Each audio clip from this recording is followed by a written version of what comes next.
lugares. Vamos a tratar todo esto. Enrique Martínez, profesor de Economía de la Universidad CEU San Pablo. Muy buenas noches, ¿cómo está? Muy buenas noches, José, ¿qué tal estáis? Pues aquí viviendo otro día más. ¿Qué le voy a contar? Miguel Ángel Temprano, analista independiente. Buenas noches también, ¿cómo están? ¿Qué tal? Muy buenas noches a todos. Decía yo que estamos aquí pasando un poco esto. Ahora voy con Trump, ¿eh? No se me va a escapar ninguno de los dos, que ya saben la que está cayendo. Pero ya que venimos hablando de todo esto, aprovecho para preguntarles. FED, Banco Central Europeo, hoy el FMI, JP Morgan hablando de que estamos en la calma que precede la tormenta, con Jamie Dimon también hablando del ojo del huracán, todo el mundo hablando de que, ojo, que hay mucha inflación, pero no hay tanta riqueza por debajo y las familias sí están sufriendo. ¿Vosotros cómo veis esta especie de dicotomía que parece nueva? Porque normalmente cuando baja la inflación sufren las familias, pero no sube la inflación si de verdad están sufriendo las familias también. Es decir, ¿creéis que hay de verdad un porcentaje importante de la inflación que se debe a beneficios empresariales? Yo personalmente, como ya sabéis, yo opino que la inflación americana es por un shock de demanda, mientras que la europea es por un shock de oferta. Por lo tanto, no tiene nada que ver ni la generación ni la solución. Los americanos lo que tenían generado es un embolsamiento de ahorro derivado de los confinamientos que se estimaba en 3,7 trillones americanos de dinero para sacarlo. De hecho, los que se quedaron en la cola, rezagados a la hora de crear empleo, particularmente fue el sector el que está relacionado con el ocio, el entretenimiento, el leisure and entertainment. Entonces, eso empieza obviamente a consumirse y una vez que se ha consumido del todo, afloran los problemas. Ese sector, que es el que se había quedado más rezagado generando empleo, particularmente es el que más rápidamente lo va a perder. Porque son los sectores menos cualificados y además los sectores que, aunque lo parezca, son los de menor valor añadido. Entonces, obviamente muchas empresas han aprovechado particularmente en ese sector en intentar transferir lo más rápidamente posible esa inflación para no perder beneficios. Y es ahí donde se está viendo. Pero lo vamos a ver en sentido contrario a la vuelta de la esquina, que estamos torciendo la siguiente calle. Enrique. Pues lo primero, como hemos hablado efectivamente muchas veces, estamos en dos fenómenos con un elemento común, que es la subida persistente de los precios, pero con causas que efectivamente son diferentes en Estados Unidos y en Europa, aunque sí creo que poco a poco van convergiendo en las causas, no son tan diferentes como lo eran hace 6 meses o como lo eran hace un año, ¿no? Por otro lado, pues en esta dicotomía que siempre tiene la política monetaria, ¿no? Que en definitiva es intentar llevar la inflación pues, a las tasas que se consideran razonables, en este caso pues un 2%, pero mirando por el rabillo del ojo pues que no se provoque una recesión o por lo menos no una gran recesión. Esto siempre es el dilema, ¿no? De la política monetaria, los retardos, los efectos no deseados, etcétera, etcétera. Pero yo creo que también nos encontramos con dos elementos que quizás son más novedosos en la historia económica. Uno es que el desajuste que existe entre oferta y demanda de todo, de bienes y servicios en el mercado de trabajo y, por supuesto también en el mercado de dinero como consecuencia de toda la expansión monetaria que se hizo, pues está muy desequilibrado, ¿no? Y esto tarda mucho en recomponerse y bueno, pues un ejemplo de ello son los cuellos de botella. Pero otro elemento también significativo es que las variables después de la pandemia se tienen que ajustar. Claro, durante la pandemia, efectivamente, la tasa de ahorro subió muchísimo. Esa tasa de ahorro fundamentalmente de las familias, porque no consumían, que en el caso de Europa particularmente, pues consiguieron mantener sus ingresos pues a través de las diferentes políticas que se realizaron, no se producía en las empresas que evidentemente se quedaron sin actividad y entraron en unas pérdidas brutales. Entonces también ¿qué es lo que está ocurriendo ahora? Pues lo que está ocurriendo ahora es que las familias, pues yo creo que primero como un desahogo, ¿no? Después de haber superado toda la pandemia y después ya como una pauta común y cuando ha llegado la inflación como una necesidad, pues han ido tirando del colchón del ahorro para poder, bueno, pues primero hacer todo aquello que no se pudo hacer durante un tiempo y ahora pues para mantenerse con ese incremento de precios, sobre todo en los alimentos y en la energía tan brutal que han tenido. ¿Qué ¿Qué es lo que ha pasado en las empresas? Pues lo contrario. Esos márgenes negativos que tuvieron durante la pandemia, pues los están recuperando ahora. También, por eso también hay que tener cuidado cuando hablamos del crecimiento de los márgenes empresariales, qué periodos hacemos la comparación, ¿no? Con todo esto lo que quiero decir es que se tienen que ir equilibrando todos estos elementos, que volver a buscar este equilibrio pues es algo novedoso dentro de la economía, no quiere decir que nunca haya pasado, pero que es especialmente novedoso y que hace pues que todas las predicciones pues cada 15 días haya que replanteárselo, que es en lo que estamos. Entonces pues nos encontramos con que el Banco de Inglaterra pues no sabe si dar un paso adelante o mejor al lado, el de Australia lo da para atrás, Canadá también, Europa hoy, esta mañana, el Banco Central Europeo, pues uno de los halcones ha avisado que todavía está pendiente una subida de tipos de interés y bueno, en esta incertidumbre nos movemos. Bueno, incertidumbre larga, que nos va subiendo poco a poco. Antes de cambiaros el tercio, os quería preguntar, además Miguel Ángel, sé que también con estas cosas tiene experiencia y buen ojo en particular.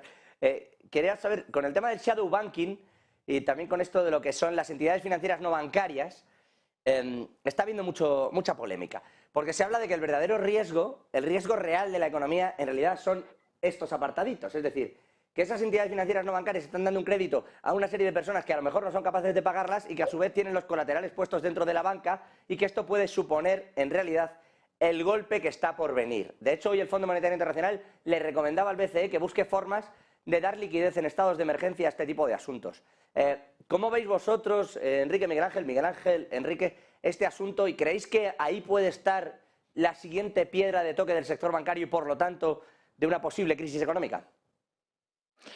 Bueno, mira, esto, lo del shadow banking es una cosa que quizá los españoles no estamos acostumbrados, pero en Inglaterra funciona, en el mundo anglosajón en general, Inglaterra, Estados Unidos, funciona de una manera brutal. De hecho, Inglaterra, el Reino Unido, perdón, tenía hasta, creo recordar que era el 6 de febrero o una fecha por así, concedía una visa a los extranjeros. La quitaron de un día para otro. Bueno, pues la manera de conseguir esa visa era invertir de 2 millones de libras en adelante, en función de la cantidad que invertías. Bueno, pues realmente donde tú lo colocabas era en un fondo de préstamos a este tipo de empresas. Es decir, de hecho tengo unos amigos que dirigen un fondo de esto que lo que hacen es colocar ese dinero, particularmente de esas fortunas que quieren la visa o que querían en su momento la visa para vivir, para residir en el Reino Unido, en este tipo de empresas. Curiosamente, este tipo de fondos estaban garantizados de alguna manera por el gobierno, con lo cual el gobierno era el que mostraba el colateral al fondo. Y con lo cual, de alguna manera, quien estaba detrás eran los propios estados. Bueno, en Estados Unidos funciona de diferente manera, pero lo que quiero decir es que los colaterales al final se emplean generalmente para funciones de apalancamiento financiero. Y ahí llega el grave problema que tienen todo este tipo de gente. Pero no creo que la entidad del problema sea de un volumen como para tumbar a todo lo que es la banca de inversión y banca comercial con unos activos aparentemente suficientemente solventes como para causar un problema. Yo creo que vendrá por otra vía, pero no por este tipo de préstamos, que lo emplean fundamentalmente también los private equity. Eso le iba a decir, ¿por dónde vendrá? No se me escape, Miguel Ángel, ¿por qué vía?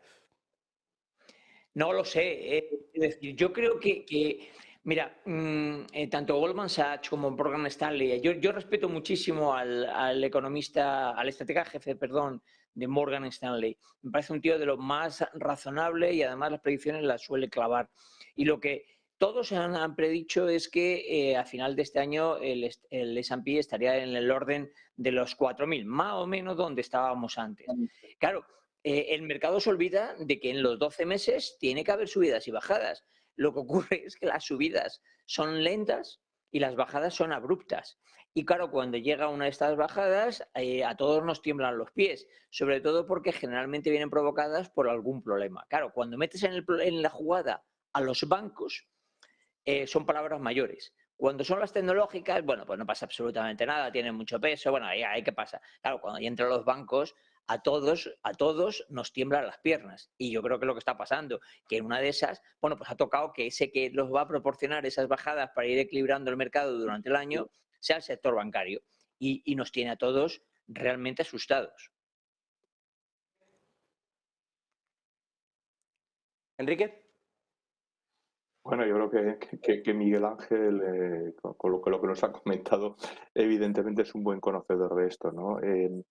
Es verdad que, bueno, que podemos poner encima de la mesa muchos riesgos, es decir, como hemos hablado tantas veces, el sistema financiero y en concreto las entidades financieras, los bancos, pues nos dan mucho miedo, entran en operaciones que pueden estar fuera, ¿no? Como estas que estamos hablando del concepto más tradicional, que fíjate que está vinculado, ¿no? Pues a otro fenómeno que también se está produciendo, que es por la salida de grandes fortunas de América Latina hacia Europa, pues como consecuencia de la evolución o la mala evolución, ¿no? Democrática de muchos de esos países, pero es que luego ya nos podemos ir a economías que directamente no están bancarizadas, ¿no? Yo que he tenido la ocasión de vivir durante un tiempo en América Latina, pues al final lo que ocurre es que la tarjeta de crédito que tiene la persona común y corriente no es de un banco, sino es de un retail y entonces, aunque tiene una supervisión, no es la misma supervisión que tiene la tarjeta de crédito de un banco, ¿no?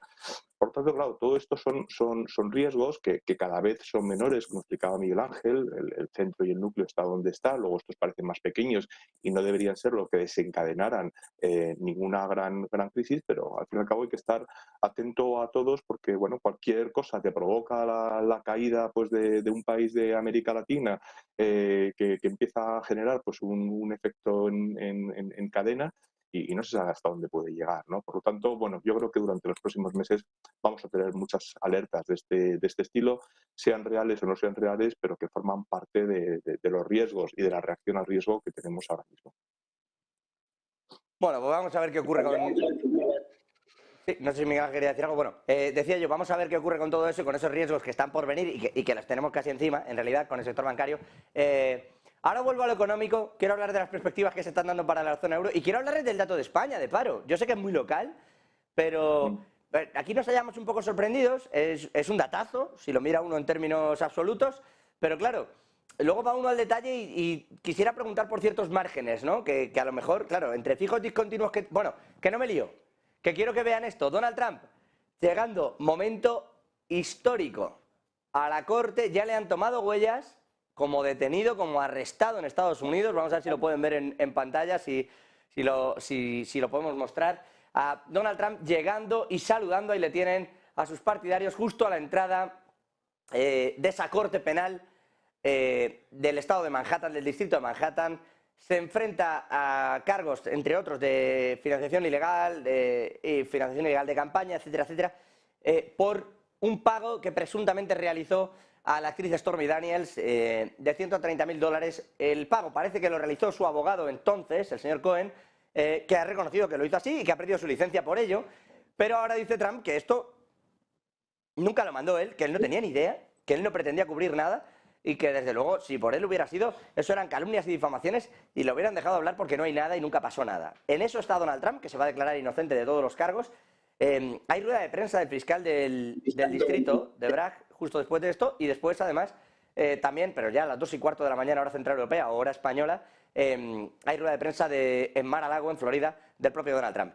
¿Qué les parece esta situación que estamos viviendo? Esas diatribas que han tenido entre partidarios y detractores de Donald Trump en las afueras a lo largo de toda la jornada de hoy alrededor de ese edificio. Miguel Ángel, Enrique, ¿qué les parece toda esta, no sé si llamarlo teatro o bueno, desde luego como momento, como fotografía histórica, no cabe duda de que lo es, lo que estamos viviendo en Estados Unidos? Bueno, hay una cosa muy curiosa. La legislación americana no prevé a los efectos de que un candidato se pueda presentar o no presentar por estar imputado o inclusive por estar en la cárcel. Es decir, que tú puedes ganar las elecciones americanas desde la cárcel. En la gran mayoría de los países latinoamericanos ocurre igual, a pesar de que ha pasado varias veces. Entonces, esa es la primera. Luego es realmente llamativo. Hace 40 años yo recuerdo un candidato que se llamaba Gary Hart, que yo lo seguía mucho porque tenía pinta de ser el nuevo Kennedy. Bueno, pues le echaron en las primarias, no llegó ni a ganarlas cuando llevaba ventaja, porque su secretaria la vieron unos reporteros salir por la mañana de su casa. Nada más.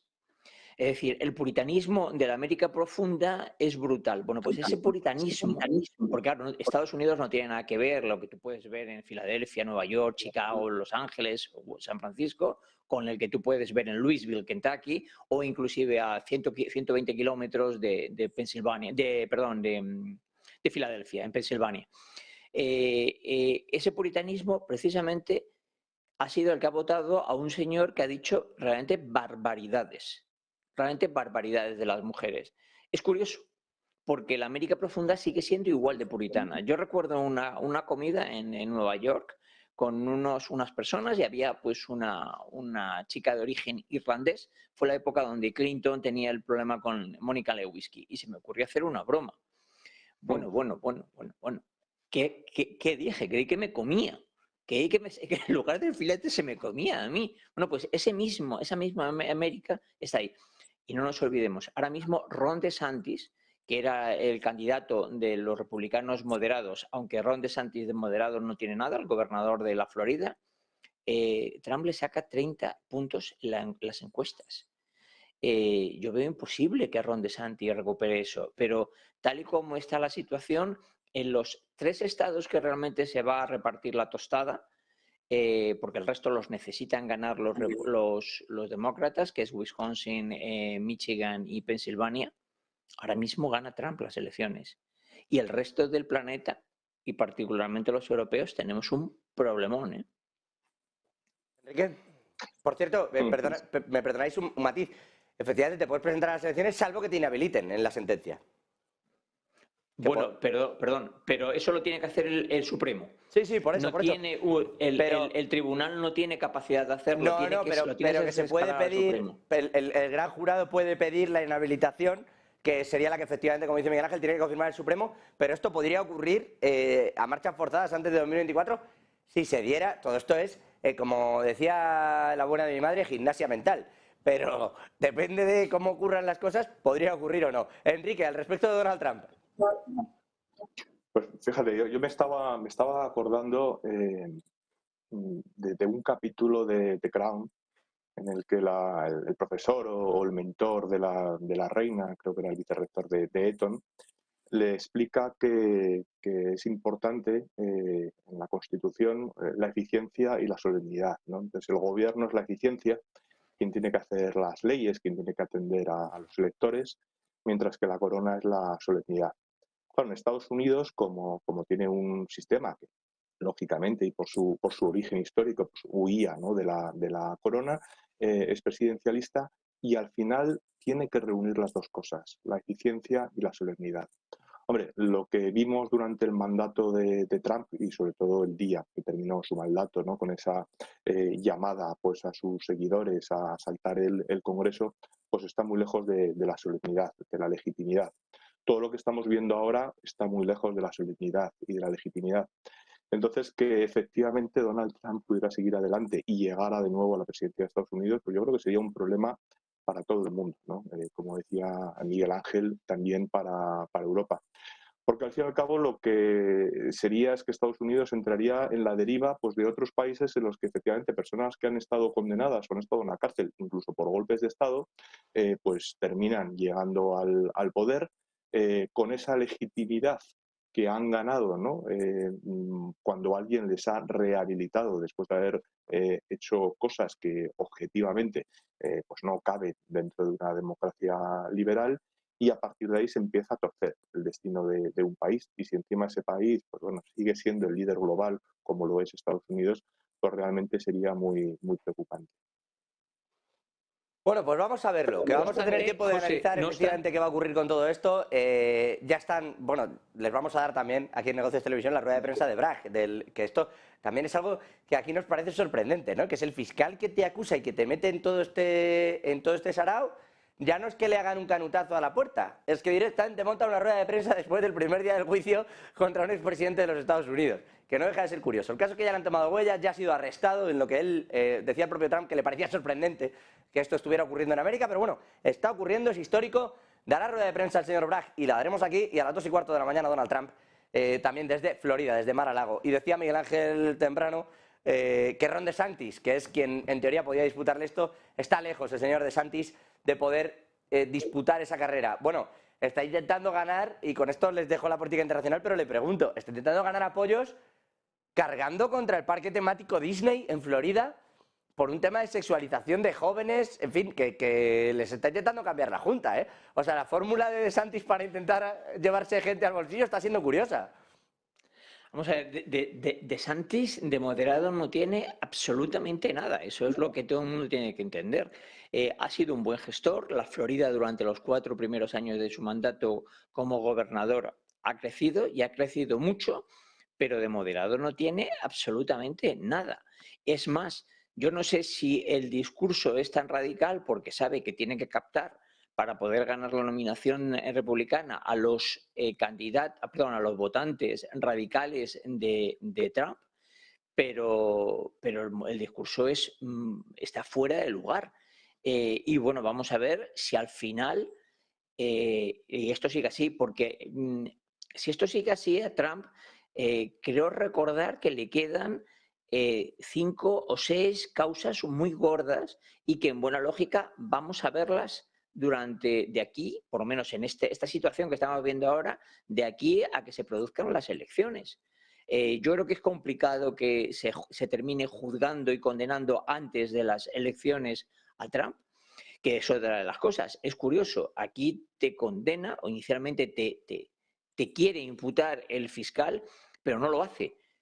Lo hace un jurado popular, que es el que se ha reunido estos días. Pero a Trump eso le da igual. Para Trump el culpable de toda la jugada es el fiscal del sur de Manhattan y a tomar por saco. Es que, hombre, Miguel Ángel, es que el señor Bragg ya hacía en 2020, antes de ser fiscal del distrito de Manhattan, declaraciones sobre este asunto. Y mencionaba a Cohen, mencionaba a Trump, mencionaba... O sea, claro, a eso se ha agarrado Donald Trump para decir, este señor lo que pasa es que me viene persiguiendo. Y entonces, bueno... Lo que ocurre es que le están haciendo con todo esto, porque no nos olvidemos, Trump nunca entraría en la cárcel. Quedaría custodiado, me imagino que en su casa, a las órdenes del servicio secreto. Entonces, a Trump le están haciendo la campaña. Con un público radical, el fiscal del sur de Manhattan le está haciendo literalmente la campaña gratis. Si lleva recaudados, me parece que son 6 millones. Perdona, Enrique.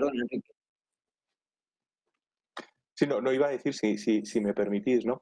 Que bueno, que yo creo que toda esta situación la tenemos que mirar diferenciando dos cosas. Una son las posibilidades de Trump para ser el candidato del Partido Republicano y otra es que gane las elecciones en Estados Unidos, ¿no? Entonces yo creo que aquí quizá se está produciendo una dualidad.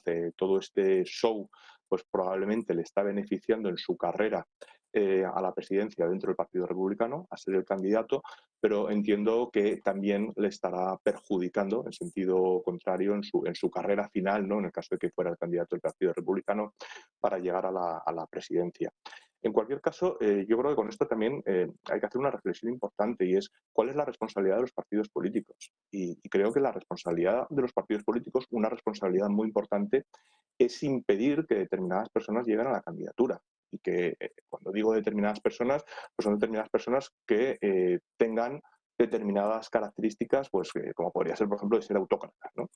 Y es muy importante que los partidos políticos recuperen esta responsabilidad.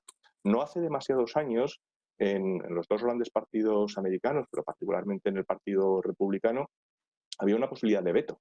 Es decir, aunque en las primarias, ¿no? A través de todo el sistema que tienen, pudiera salir un candidato, al final pues la estructura del partido, los responsables del partido podrían llegar a tener la posibilidad de decir, no, esta persona no la podemos llegar a presentar.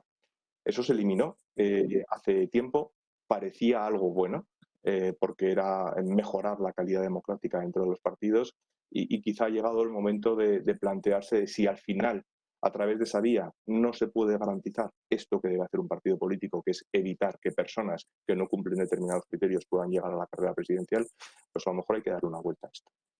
Bueno, decía Platón... Yo, Enrique, permitidme que discrepe. Yo creo que el problema de las presidenciales es que las últimas elecciones Biden las ganó porque ganó fundamentalmente los 3 estados que he dicho más de rebote, ganó en Georgia y en Arizona, y ahora tengo la sensación de que en esos 3 estados pierde el candidato demócrata, que no tienen, dicho sea de paso, y que porque el gobernador de la Florida no lo tenía nada, perdón, la Florida de California no lo tiene nada claro y ha dicho que no se presenta, que está para ganar y que ahora no viene la época de ganar. Así que se presente Biden. Lo que pasa es que tampoco está claro, ¿eh? La Casa Blanca dijo el otro día que no está claro y que hasta otoño no anunciará si Biden va o no va a ir en esa candidatura. Y eso que el propio Biden lo había dado por hecho. Él decía que estaba fuerte y que iba por ello. No sé si es que ha vuelto algún tipo de temor sobre su salud. Permitid que os cambie el tercio. Perspectivas económicas. Parece que todo lo que íbamos a vivir en 2022, ahora lo vamos a vivir en 2023, donde se espera crecimiento, pero han ido trasladando esas caídas. Y hay esa problemática. ¿Vosotros cómo creéis que vamos a acabar el año en cuanto a términos de crecimiento, inflación, las expectativas que tenéis, especialmente para una zona euro que parece la que vaya a salir más castigada, ¿no? En cuanto a que todo lo que ocurra ahí no depende tanto de lo que hagamos en Europa? Bueno, hoy teníamos las proyecciones, ¿no?, de los expertos para la eurozona del Banco Central Europeo.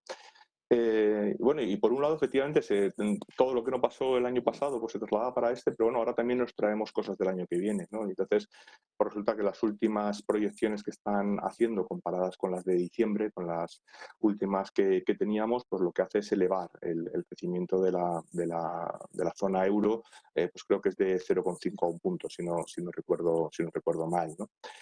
Lo que ocurre es que, claro, que también el informe, por lo que he podido leer entre líneas, explica cuáles son las fases sobre las que hace esta previsión positiva en cuanto a evolución, que no positiva en cuanto al saldo, porque no estamos hablando de los niveles de crecimiento que probablemente necesitamos, ¿no? Y entonces lo que dice es que tanto ese incremento del PIB como la bajada un poquito más rápida de lo esperado de las tasas de inflación se apoya en elementos como, por ejemplo, el que se detenga el crecimiento de la subida de los precios energéticos, ¿no? Y sin embargo hoy pues nos estamos desayunando pues con la información de una nueva restricción a la producción de la OPEP que probablemente impulsará al alza esos precios, ¿no? Por lo tanto, lo que quiero decir con esto es que de nuevo nos encontramos con proyecciones que yo creo que nos dan un poco de aliento, pero que las propias proyecciones ponen encima de la mesa que ocurran determinadas cosas que vamos viendo que van o que no van, ¿no?, según va pasando el día. Ojo, también advierten que estas previsiones estaban hechas antes de que comenzara esta tormenta bancaria que hemos tenido, que ha empezado y que, como hemos explicado antes, todavía no sabemos cómo va a terminar. Miguel Ángel. Sí, yo coincido con Enrique. Yo creo que vamos a vivir un año donde vamos a tener determinadas convulsiones que van a ser golpes abruptos, pero no profundos a la economía. Creo que lo más coherente es que acabemos el año con unos índices en la eurozona, no digo ya en España, de inflación subyacente del orden del 5% y unos tipos similares, que en ese puzzle de la economía pues sería lo coherente. No creo que se logre dominar la inflación, doblegar la inflación antes de tiempo.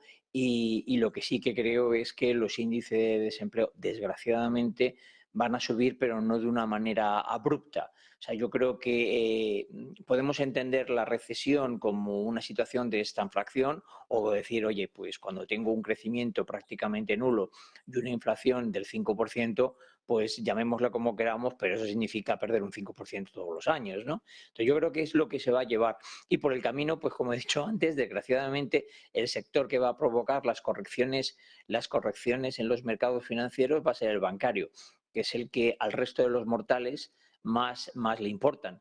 Entonces, y va a provocar golpes. Y no me extrañaría que veamos algún banco más pasando las canutas. Cuando eso ocurra, bueno, pues todos nos asustaremos. Cuando quiebre un banco será culpa de la prensa, que ya lo vienen diciendo todos. Ya lo ha dicho el ex de Credit Suisse y todo, que la culpa es nuestra, que lo contamos. Yo no salgo de mi asombro. O sea, la culpa no es de que Credit Suisse no sea capaz de explicar su balance, sino la culpa es de la prensa, que decimos que no es capaz de explicarlo. Es como, en fin, los pajaritos disparándole las escopetas. Yéndonos a los datos de paro, decía yo en España, datos buenos, datos positivos, datos récord de un mes de marzo, pero se juntan varias cosas. El primero, que cada Semana Santa en marzo, en el primer año, en el que los fijos discontinuos no están entrando en la contabilidad de los parados. Es decir, que recuperan esa figura de 1985 del fijo discontinuo y que hace que quien está cobrando el paro no sea parado. Esto, insisto, que aquí nos llaman a veces partidistas. Esto es una jugada que se ha inventado el PSOE y que está fantástica. Y como el PP se inventó, por ejemplo, la de que si tú estabas estudiando o haciendo cualquier curso del paro, tampoco eras un parado. A ti te daba el INEM un curso y te sacaban de las listas de paro cuando daban los datos. Esto pasó en su momento, ahora pasa esto otro con los fijos discontinuos y entonces todo el mundo presume de que los datos son tremendos. Pero la realidad es que hay un montón de gente que está en el paro y que lo va a estar hasta que llegue junio, que empieza otra vez la temporalidad de verano.